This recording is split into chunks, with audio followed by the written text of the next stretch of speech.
We latched onto the Cassandra just past 0300. No signal, no beacon, no protest from the void.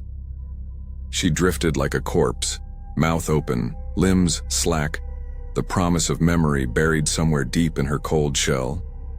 The docking clamp jolted, and my boots left the thorn's mercy behind. I crossed into her alone.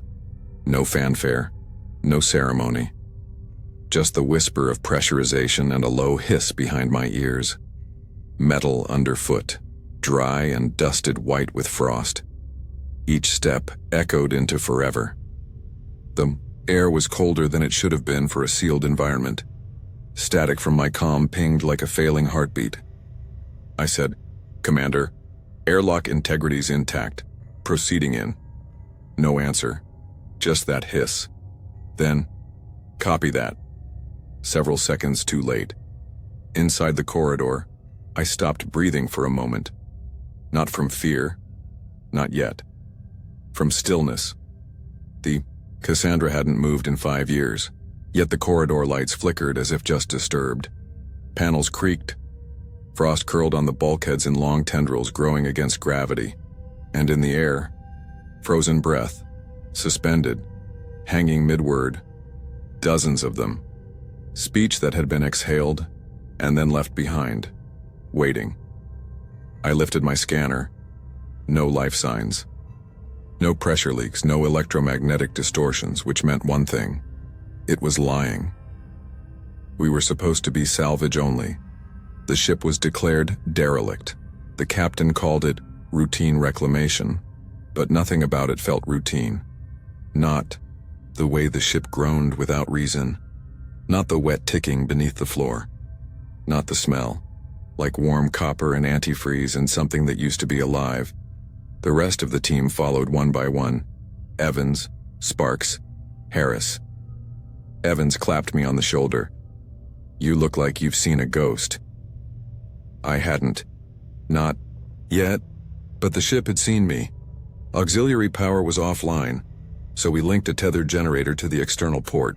Sparks ran diagnostics while Harris fumbled with the emergency lights. I watched frost pull itself into spirals along the viewports like veins growing backwards. Then, with a click too loud for a derelict ship, lights stuttered, buzzed, then bloomed, and the walls breathed. Not like air pressure adjustment, not like heat expansion. No, they moved. A pulse rippled beneath the outer plating, like muscles twitching under skin. Evans laughed. Old ships just stretching after a long nap. But I'd seen the ripple. It moved away from us, like it was retreating. Or worse, watching. We entered the main observation chamber, once a quiet lounge with wall-length windows meant for distant stargazing. Now it resembled a mausoleum. Everything was grayed, desaturated, smeared with condensation as if the ship had been sweating, and across the glass, movement. Something, a shadow, a shape, an echo, slid behind the outer glass pane. It didn't blur. It didn't warp. It simply wasn't there when I turned. But I'd seen it, a ripple in starlight, like space itself held its breath for too long. I whispered, "Something's out there." Sparks glanced at me. "You mean someone?" "No, not someone." She stared, then laughed, brittle. "We're 5 years too late for boogeymen, Chief." But I knew the moment I'd spoken, I sounded like one of them. One of those survivors. The kind who comes back whispering, shaking, sometimes silent, sometimes screaming. I tried to shake it off. We finish the sweep, we take what we can, and we leave. Evans looked toward the sealed bridge doors. "You sure it's not worth checking main logs?" "I'm sure," I lied. An hour passed, maybe more. No one said it, but none of us could tell time anymore. Chronometers flickered wrong digits. Internal clocks reset every few minutes. I tapped mine. 0317. Again, still, always. Sparks drifted into the corridor. She'd gone to run another systems test. She looked off, eyes glassy, Steps uncertain. Lights in medbay turned themselves on, she muttered. Did you trigger them? Harris asked. No. But I think someone else did. Someone else? She didn't answer. By the time we finished the lower deck sweep, I was half frozen. Every breath steamed like smoke. My gloves stuck to the railings. Metal had grown wet, though the humidity sensor showed 0. I touched a panel and recoiled. It was warm. Almost breathing, like skin under fever. I didn't mention it. Not after they laughed at the ripple. But I started counting. Every 15 seconds, the ship pulsed, not light, not sound, just a barely noticeable shift, like it was contracting, learning us, memorizing how many feet walked where. I started walking irregular steps, just to confuse it. Then the lights died, all at once. No flicker, no warning. Just black. I couldn't see my hands, couldn't see the others, couldn't see Evans, who'd been right next to me. The darkness wasn't silent. It breathed. Something scraped above, or maybe below, or inside the walls. I whispered, Evans? Static in my comm. Then, a click. A single overhead light returned. A harsh white beam cutting through, dark like a scalpel, and Evans was gone. His tether line dangled empty. No break. No blood. Just absence. Like he'd been lifted. Or peeled. Sparks started shouting. Harris backed into the wall. I stayed frozen. A faint smear on the wall behind where Evans had stood. Not blood, not paint. Something in between. It smelled like melted plastic and salt. Sparks turned toward me. Where the hell did he go? I didn't answer, because in the reflection of her visor, I saw 2 shadows. Only one of them moved when we did. Evans' vitals were still broadcasting 3 hours after he vanished. Green lights, normal heartbeat, suit integrity, stable. His signal marker blinked on the nav display like he'd never left our side, like he was still standing there. But he wasn't. We searched the corridor, the adjoining maintenance shaft, even the ducts. No blood, no suit fragments, not even a scuff on the metal floor. Just silence.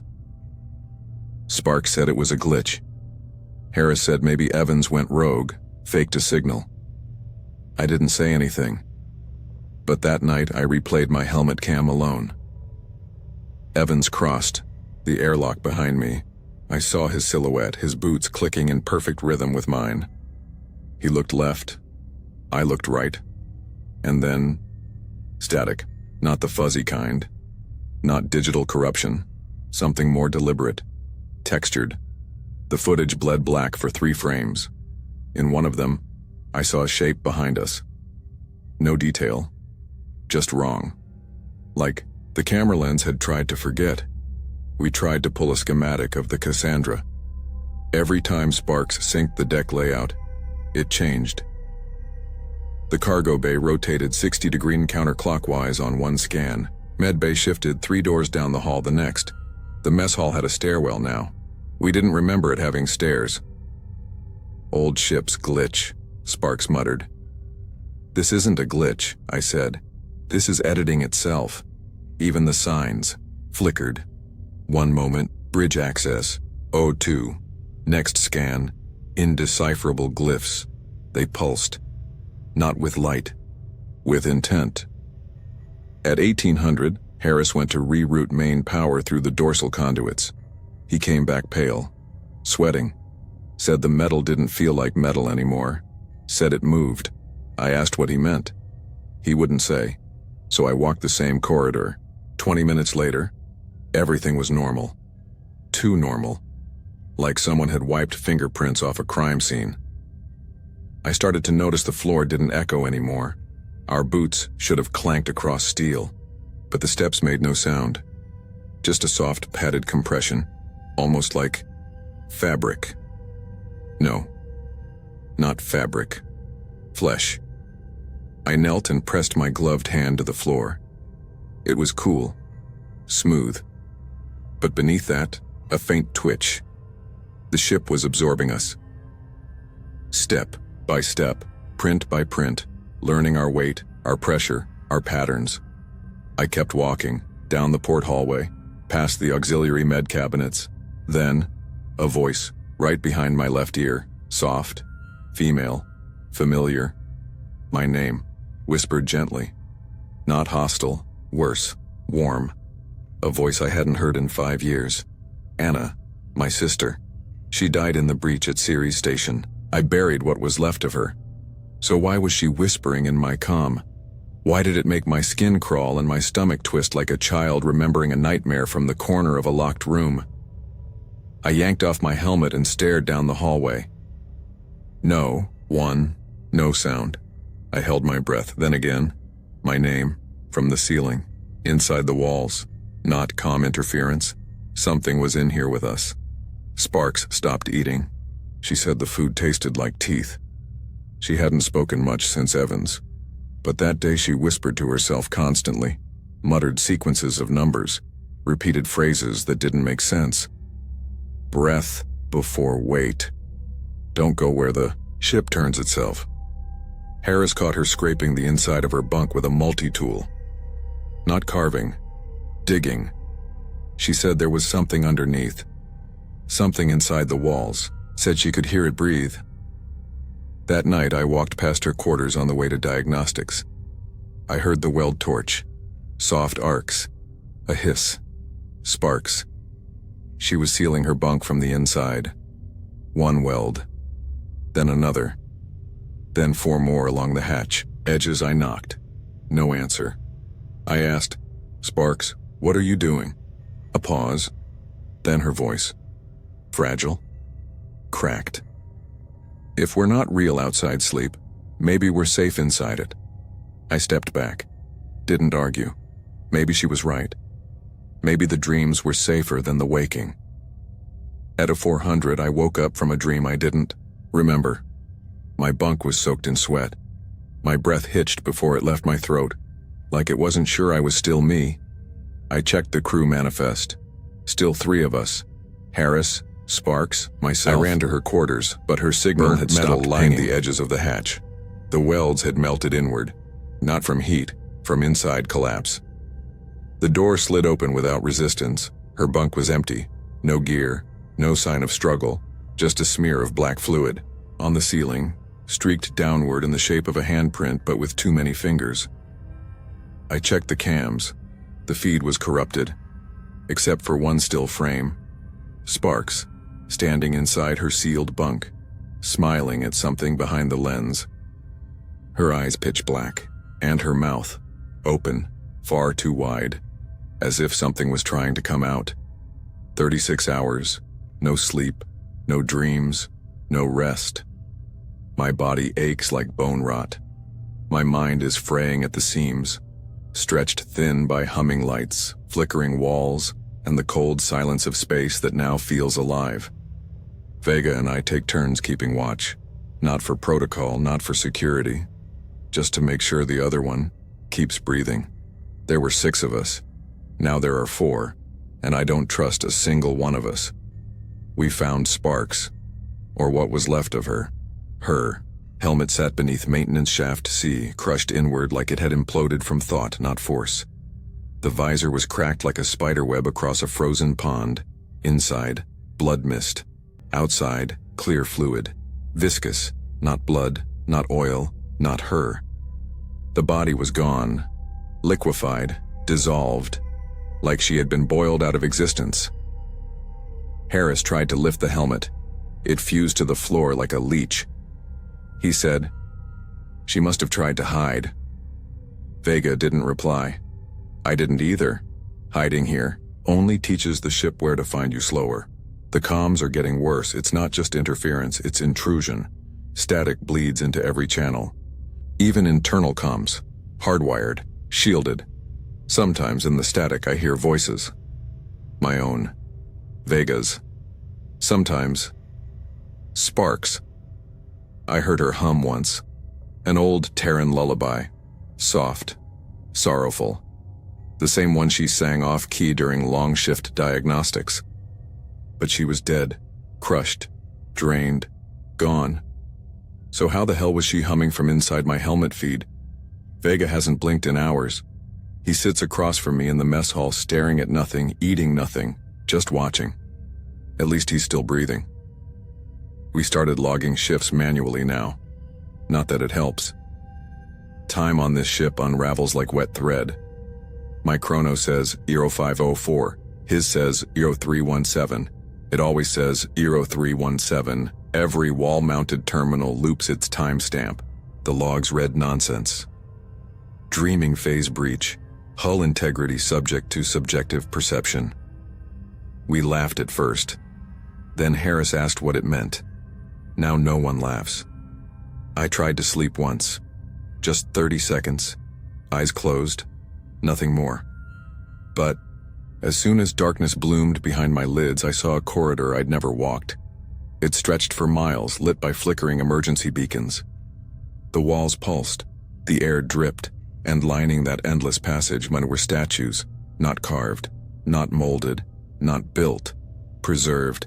Faces, our faces, each one frozen in a different emotion, screaming, crying, laughing, gasping.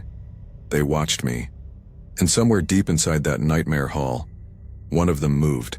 I woke with blood in my mouth and tears on my cheek. I hadn't screamed, but someone had. Vega finally spoke. We need to reset the power core. I asked why. He didn't answer, right away. When he did, his voice sounded like it was trying to remember how to be human. Because the ship doesn't sleep, it just waits for us to. We suited up and entered engineering. Everything was wet. Pipes dripped fluid from places that had never contained liquid. The reactor's coolant lines pulsed like arteries. I swear I heard a heartbeat. Not ours. We checked diagnostics. Readings were impossible. Power output fluctuated every 17 seconds, aligned with no planetary orbit or internal system rhythm. It was breathing, pulsing, alive. I wiped sweat from my eyes. Except I wasn't sweating. My visor was sealed.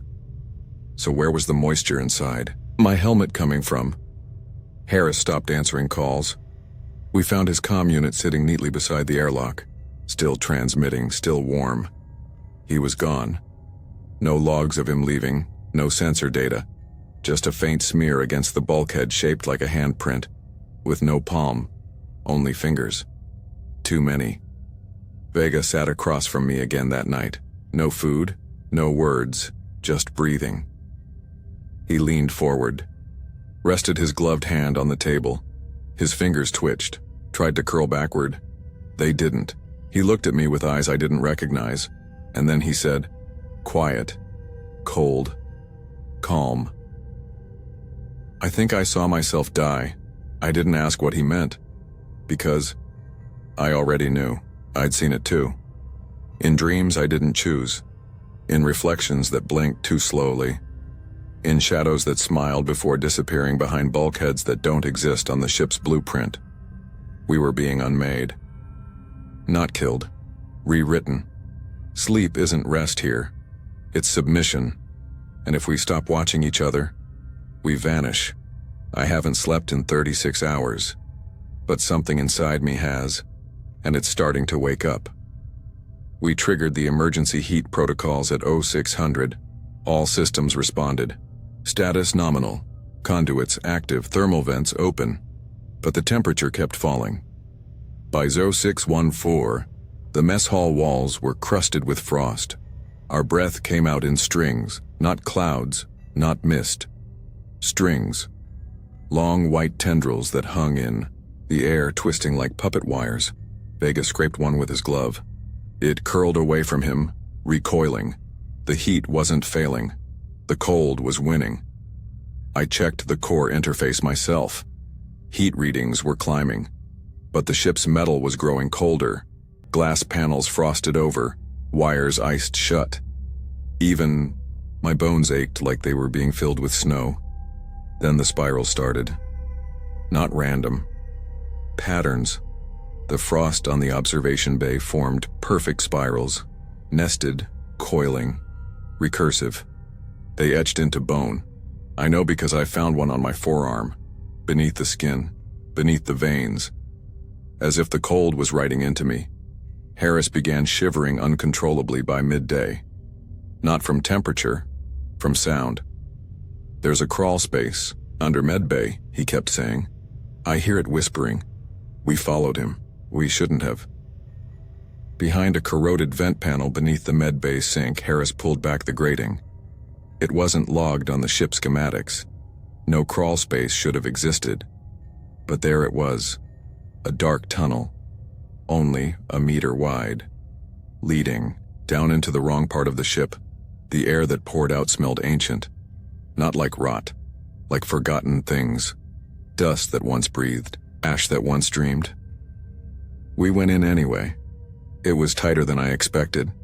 Metal scraped our suits. The light from our helmets barely reached more than 2 feet. But there were things down there. Bones. Not human. Longer. Too many joints. Some fused. Into the wall. Others arranged carefully like ritual. One pile still twitched. Vega whispered, "Those weren't here before." I said nothing. And then Harris screamed. We spun around. His legs kicked once, then stopped. Something was crawling into his mouth. Fast, small, black, segmented, a dozen legs. A second mouth. It slipped past his teeth, curled down his throat before we could move. He convulsed once and then he went still. His eyes rolled upward, not in death. In compliance, we tried everything. Adrenaline shock. Vagus stim. Nothing worked. Until he sat up and smiled. "Too warm in here," he said. His voice was Harris, and 2 other voices layered beneath, one deeper, one almost mine. We dragged him to the cargo incinerator. I didn't want to. Vega didn't want to. But he stopped being Harris the moment he looked at me and called me by my childhood nickname. One I never told anyone on this mission. One only my sister used. Anna. We restrained him. He didn't fight. He just stared, smiled, and whispered, "Something in here remembers you." The flame took 12 minutes to reach core temperature. His body screamed for 16, 3 voices. Overlapping, one was Harris. One was mine. The third, I still hear it sometimes when I try to blink too slowly. We are 3 now. Me, Vega, and the silence that's getting louder. But I've started hearing 4 sets of footsteps. They echo in sync, but only when I'm standing, still. Last night I recorded audio while I slept, just 15 minutes. The playback showed 4 breathing patterns. But Vega and I were on opposite ends of the corridor, doors sealed, proximity sensors clear. So who was the third breath beside? Mine? No. The fourth. We almost missed it. The flight recorder wasn't in the bridge or the command archives. Not where it should have been. It was buried behind a corroded bulkhead beneath engineering, tucked into a cavity like a severed organ left to rot. Dust coated everything. The air stung of ionized copper and something sweeter, like rotting fruit that had been hidden too long in sunlight. Vega pried the panel open. Inside, a blinking red light, still logging, still alive. He turned to me. "No power to this section. How's it still recording?" I didn't answer. The recorder had heat. That meant current. That meant something was feeding it. I slid in a decrypt rod and activated the console. Playback engaged instantly. No password, no delay. The screen pulsed, and a low voice, clipped, synthetic, almost human, filled the room. "Do not dream in this place." Static. Then again, louder. "Do not dream in this place." On loop, 6 times.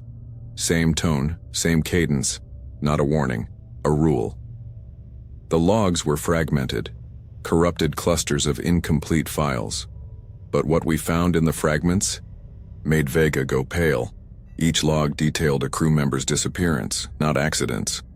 not malfunctions, voluntary exits, each event time-stamped, each file signed, and every file closed with a short personal message. Notes, statements, farewells. I read 3. They were signed by people who had vanished on our watch. They all said the same thing. It feels better outside. Vega leaned over my shoulder. That's not right, they didn't say anything, they were taken. I wanted to agree. But then I saw it. Folder, Gerber 192B. Time-stamped 5 hours prior. My name on the sender line. I hadn't written anything. I hadn't left. But there it was. The message was only 1 sentence long. Don't trust what wears his skin. My hands trembled. Vega said, "What is it?" I didn't show him. I just closed the file. After that, I started watching him more closely. He looked the same. Same movements, same tone, same breathing patterns. But sometimes when he thought I wasn't looking, he'd stare too long at the walls. Sometimes his lips moved when no one was speaking. And then there were the mirrors. He'd pause at any reflective surface, gaze at himself like he was trying to remember how to blink. Once I caught him whispering. I leaned closer, his voice too soft to catch. He saw me, stopped, smiled, but his smile didn't reach his eyes. I went back to the log terminal later, alone. I had to know. I had to see. I checked the metadata on my file. Created at 0317. Same time as every power surge. Same time Evans disappeared. The ship was keeping time by vanishing. It wasn't clocking hours. It was counting losses. I searched the logs for Vega's name. Found 2 files. One from before the mission began. Standard pre-launch diagnostics. The other, time-stamped tomorrow, unsigned, unverified, empty. Except for a still image embedded at the end. It was him. Standing outside the airlock. Smiling. Eyes. Bleeding. I shut the terminal, backed away. Behind me, a whisper. Do not dream in this place. The voice came from the console speaker. Only, it wasn't a loop this time. It had tone, intention. It knew I was there. I ran diagnostics on my own suit data, found files I didn't write, found logs of places I hadn't gone, found schedules for events that hadn't happened yet, all of them labeled in my handwriting. That night I woke to something wet dripping onto my bunk. Condensation? Blood? No. Too thick, too dark, too still. I looked up. Nothing. Just the vent. Just the same metallic whine that never left. But something had been there, because on the wall beside me, smeared in that same dark fluid, was a single phrase. Not him. I confronted Vega the next cycle. He didn't deny anything. Didn't blink. Didn't breathe. Just looked at me and said, "I haven't slept since we found the recorder." I asked why. He smiled and then, blood from his eyes. Thin rivulets. They didn't fall. They clung, like they didn't want to leave him. He didn't wince. Didn't flinch. Didn't even wipe it away. Just stared at me, smiling like it didn't hurt, like he didn't know it was happening at all. Vega stopped talking the day after his eyes bled. He sat in the mess hall for 6 hours without moving. Didn't eat, didn't blink. Just stared at the bulkhead, at the flickering emergency light at me, like he was waiting for a signal I couldn't hear. I asked if he was okay. He didn't respond. I tapped his shoulder. He turned slowly. His mouth moved, but no sound came out. Just a smile. Tight. Glassy. Like skin pulled over something learning how to smile. At first I thought it was shock. Sleep deprivation. God knows I wasn't much better. Shaky hands. Hallucinations in my peripheral vision. Dreams trying to slip in when I blinked too long. But Vega, he was still in a way that didn't belong to human beings. Not even the dead are that still. I watched him that night from across the corridor. He sat on the floor in the dark staring at the wall, The metal in front of him slowly began to corrode, rust blooms spreading outward like rot in wet wood. He never touched it. He just looked at it, and it broke down. I decided to restrain him. Standard cuffs, hardened alloy, welded chair, diagnostic, med rig engaged. I told myself it was for his safety, but the truth? I was afraid to fall asleep while he was still free. I sealed the room and left him under observation. The next morning, the cuffs had disintegrated, not broken, not cut, eaten. They crumbled in my fingers like wet sugar.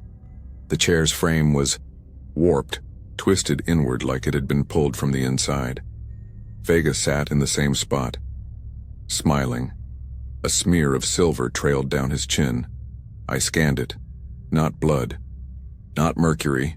Not anything in our database. And then he finally spoke. He said, "The ship is a mouth." Voice like static soaked in honey.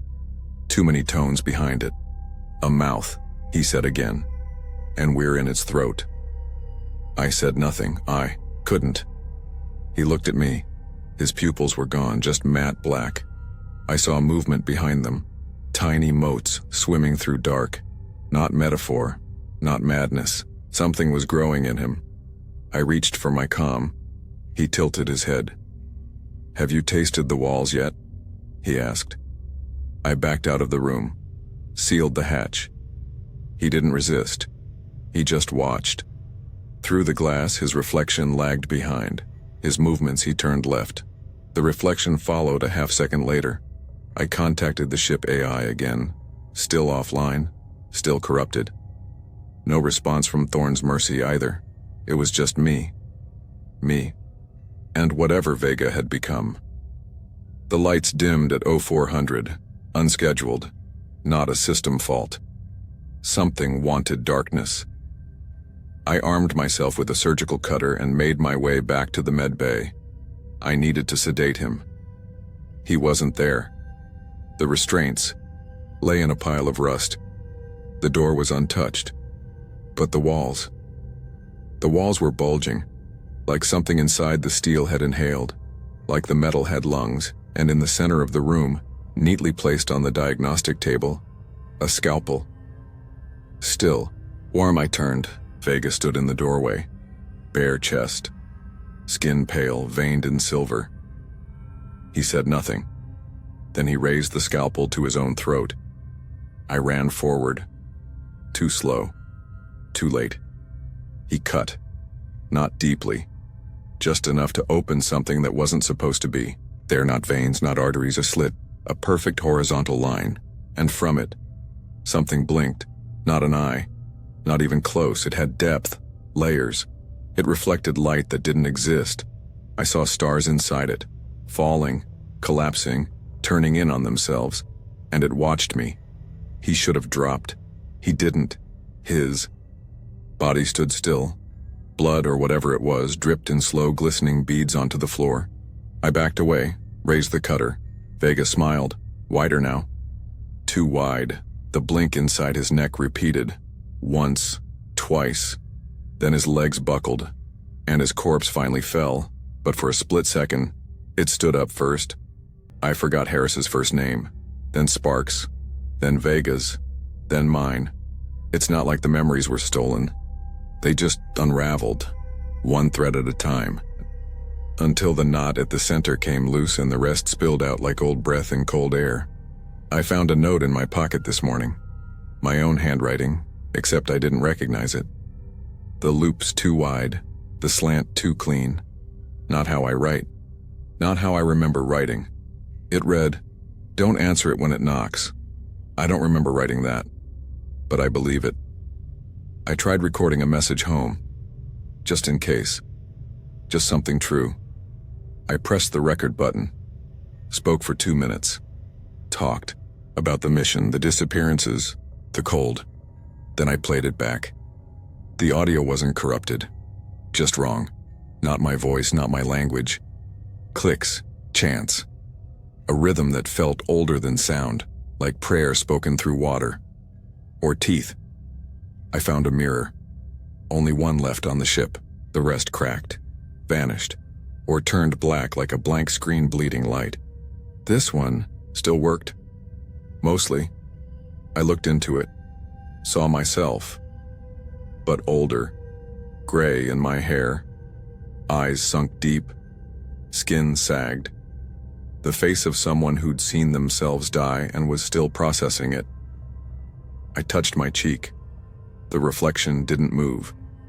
The corridor, outside engineering, bent in a way it hadn't before. Not a design flaw, not structural shift, it just bent wrong. Like someone had folded the ship like paper and forgot to flatten it again. I followed it anyway. Because where else was there to go?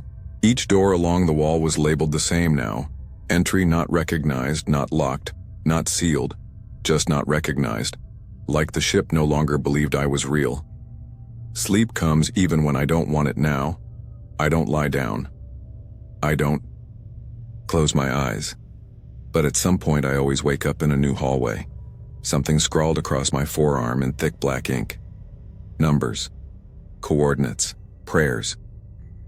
None of them are mine. Some are locations I've never been. Others are symbols from languages I've never seen. And once, just once, I found something written across my ribs. Stop trying to leave. The lights above the medbay strobe now in sets of threes. I thought it was electrical degradation. Until I noticed something. Every strobe matches my heartbeat until it doesn't. Until it leads. Until it pulls. There's a door near the command deck now. It wasn't there last cycle. It hums like it knows me. I stood outside it for 6 minutes today. Listening. Waiting. No sound. But I could smell my old house. My childhood bedroom. Fresh paint. Dust on the vents. And strawberries. My sister used to eat them with sugar when we were kids. Anna. She's dead. But the smell was real. I think the ship's trying to feed me memories I've already buried. Or maybe it's regurgitating pieces of everyone who died here. Bits of Sparks. Of Harris. Of Vega. All swirling around, wearing my face, taking my name. The camera system shows someone else walking the halls. Same build as me. Same gate. But always one corridor behind. I set up a loop. 5 monitors. All on delay. All synced to my path. Frame by frame. It moves like me. But it doesn't check doors. Doesn't flinch at sound. Doesn't breathe. My hair started falling. Out last night. Clumps in the pillow. Strands in the food I don't remember eating. I found my own boot prints in the dust on the ceiling. How did I get up there? Did I get up there? I found the bridge again. It's been gone for 2 days. Now it's back. But it's wrong. The viewport shows stars I don't recognize. Constellations like open mouths. Like wounds in the sky. One of them pulsed when I looked at it. Like it blinked. I tried to write down what I saw. The pen didn't move, the way I wanted it to. It danced, swirled, carved. By the time I was done, the paper looked like it had been bled on with geometry, angles that cut the mind. I read it once. Only once. I don't remember what it said, but my ears haven't stopped ringing since. I walked the north hallway today, one I don't use, one I don't remember existing. The lights buzzed in triplets. The hum in the wall grew louder, and I turned a corner that wasn't there yesterday, and walked face first into myself. Not a reflection. Not a shadow. Me. Same eyes. Same cut on the chin. Same tremble in the fingers. He looked surprised. Then he smiled. Then he whispered something I couldn't hear. And he didn't have a tongue. I turned a corner that wasn't there yesterday, and walked face first into myself. The ship is soft now. I press my palm to the bulkhead and it gives. Not like a dent, not like rust, like flesh, warm, elastic, and wet beneath the surface. The metal's gone, or changed, or digested. It pulses when I breathe too close. It responds. The hallway outside the med deck drips. From the ceiling pipes. A clear fluid leaks in slow, perfect drops. Each one lands with a hiss on the floor. Sizzling, not heat. Enzyme. I caught a bit on my glove and held it to my nose. Ammonia, blood, and something worse, like spoiled milk and battery acid. I wiped it off, but the glove kept fizzing. I don't use that hand anymore. The walls breathe now, not metaphor. They inhale, draw air inward in subtle low groans. The lights dim in sync with the breath. Every hallway sighs. I count the seconds between pulses. 18, then 21, then 15. No rhythm, no pattern. Except, when I hold my breath, it holds with me. It's learning me, or it is me. I broke open a floor panel in cargo bay too, just to check, just to see. Beneath the plating, not wire, not cable. Veins.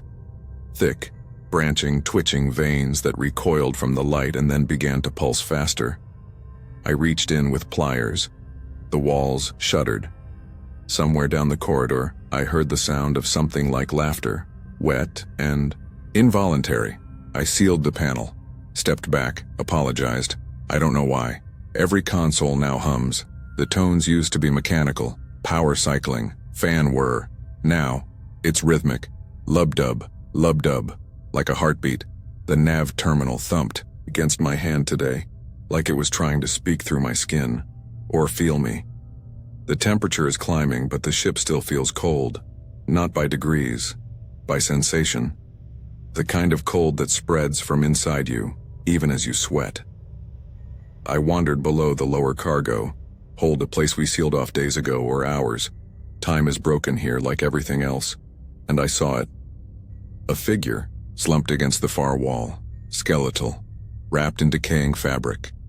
Skin peeled like burned paper, but not dusted, not ancient. Fresh, wet, and wearing my uniform. I approached, stood over it. The tag on the chest read, me. Not my name, not a label, just that. Me block letters, familiar font, identical to the one stitched into my own collar. I checked my uniform, same tag, same place, same stitching. I bent to inspect the skull. No jaw. The eye sockets were too deep, like they had seen too much. I stared, for too long. Because then, it blinked. No eyelids. Just a twitch in the hollows. A glisten. Wet. A moist sheen appeared like film stretched over ancient bone. And then the head tilted. Slightly. Toward me. Dropped my cutter. Fell backward. The skeleton didn't rise. Didn't move again. But the lights flickered. And I swear. For one frame, its hand reached toward me. I backed out of the bay. Didn't close the hatch. Didn't dare.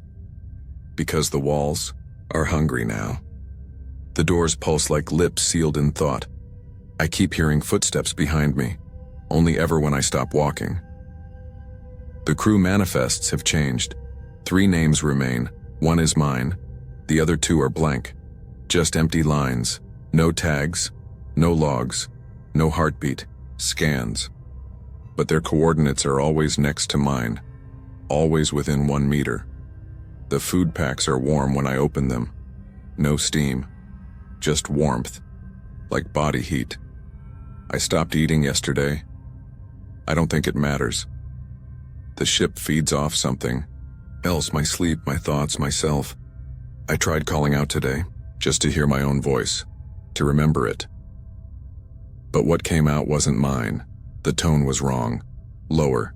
Thicker. Layered, as if someone spoke over me. Through me. I covered my mouth. It kept speaking. In the hallway outside cryo storage, the floor split open like a wound. No alarm, no tremor, just a seam. And inside, not pipe, not machinery, a spine, as long as the corridor, still twitching, still growing. It pulsed in time with the lights.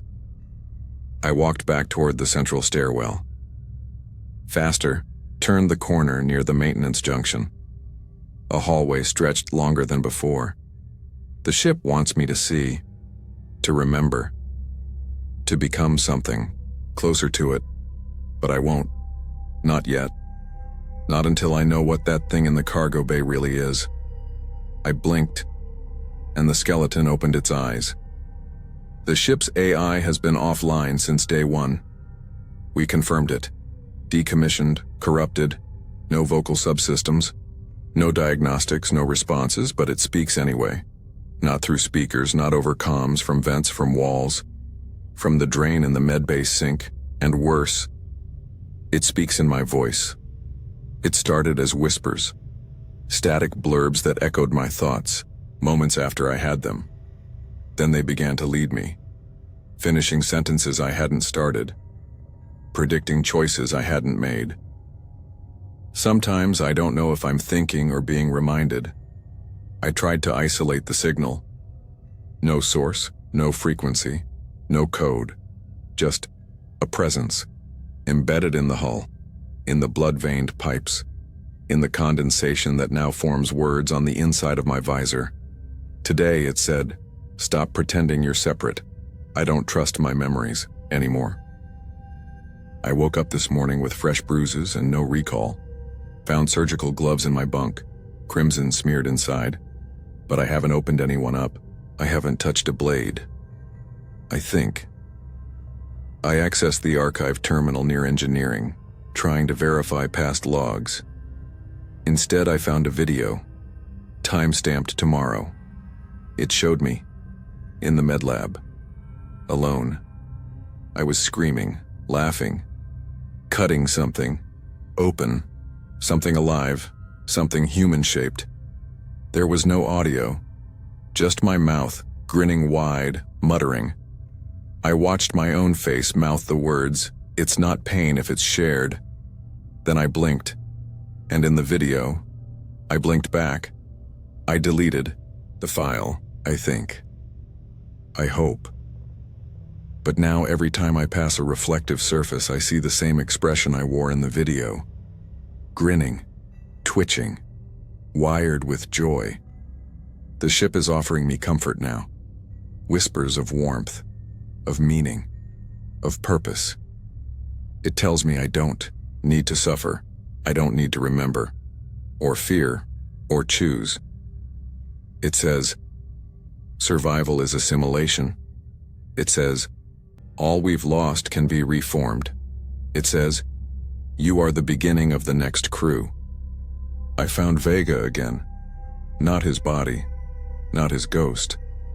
Something between, in the reactor corridor, beneath the observation scaffolds, he was there. At first I thought he was just frozen mid-motion, like the air had thickened around him, but when I got close I saw it wasn't Vega anymore. The skin was stretched too tight, his torso distended, bulkheads of fused metal embedded in his ribs. Where his chest should have been, a nest of wiring, tubing, teeth, no organs. Just mechanized hunger. I whispered, "Vega?" The thing turned its head, mouth full of molars, still wet, and said in my voice, "You left the door open." I ran, but I swear the walls closed behind me. Every corridor felt narrower, every step heavier. When I made it back to command access, I fell to my knees and vomited. It was black, not bile, ink, and inside it, something moved, wriggled, evaporated. I haven't sealed my quarters in 2 cycles. What's the point? The air moves when I sleep. My limbs twitch without my command. The dreams come awake now. Sometimes I think I'm already gone, that the me who's still resisting is just a memory being replayed, an echo the ship hasn't overwritten yet. Other times I think, maybe this is what survival always looked like. Maybe the real infection is the belief I was ever separate from this place. Maybe I've already become what I feared. Because now, I miss the voice. When it goes silent, I feel alone. When it speaks, I feel held. I used to be sure I was fighting something. Now, I don't know if I'm resisting anymore, or if resistance was just the first stage of infection. I don't know. if I'm resisting anymore, or if resistance was just the first stage of infection. I think. I'm not sure. The ship is quiet in a way that hums. Not silence. Memory. 1,000 unseen lungs exhaling together. My steps echo longer than they should. Each footfall trails half a second behind me, like the sound is reluctant to leave. I try to speak, but I forget how. My throat moves. My mouth opens. But what comes out is only breath, not sound. Just waiting. I found a room today. I don't remember opening the door. I don't remember walking here. But I was inside before I realized it. 12 sleep pods. Perfect rows, curved open like petals, or jaws. They weren't metal anymore. They were lined in skin, pale and veined and breathing slow beneath soft light. Each pod pulsed, not empty. Used. One had my name on it, not etched, not labeled. Grown, raised, under the surface, like scar tissue forming a word. I stepped closer. The biometric panel scanned me without prompt. The pod hissed, and the display lit up with playback footage. I saw myself, lying down, sleeping. Then, movement, not rising, not waking, leaving. A second. Shape slipped upward from my chest, fluid, silent. It peeled out of me like steam, but dense, human-shaped, and humming faintly. It walked away, out of frame, into the walls. The timestamp read 0317. I rewound. It happened again, next night, same time, over and over and over. Each time a little more of me left. Each time I stayed behind, less awake, less whole. I turned to the other pods. None were labeled. But as I walked past them, I felt something shift in my chest. A tug. A recognition. Not of names, of presence. Evans, Sparks, Harris, Vega. All here. Not sleeping. Not dead. Divided. Pieces of them grafted into hull and pipe and breath. The wall stopped pulsing when I spoke their names, like they were listening. I stumbled back to what used to be the bridge. The screens flickered random constellations. None I recognized. No Earth. No stars I grew up beneath. The ship is no longer drifting. It's remembering. This wasn't a rescue mission. Never was. We weren't salvaging a wreck. We were returning to something that had already claimed us. We were coming back to ourselves. I opened a system archive. The earliest log bore my name. But I never served on this ship before. Did I? The log read, Phase 2 initialized. Host bodies reintegrating. Sleep yields duplication. Duplication yields inheritance. I blinked, and suddenly the words were gone. The screen blank. Just static. I found the mirror again. Only one still works. It shouldn't. I broke it 4 cycles ago. But there it was. Whole. Untouched. I leaned, and my reflection was slower again. Then it caught up. But not to me. To someone else inside me, behind my eyes. I saw them. Not behind me. Inside me, Evans, Sparks, Vega, and one I didn't recognize. Smiling. Crowded together in the pupils. Stacked like memories. Waiting. Each one slightly wrong. Each one wearing my shape in a different way, and in the reflection, they all mouthed the same thing. Wake. I touched the mirror. It rippled. I don't know if I'm the last one, or just the most recent copy. The ship doesn't kill, it remembers. One breath at a time.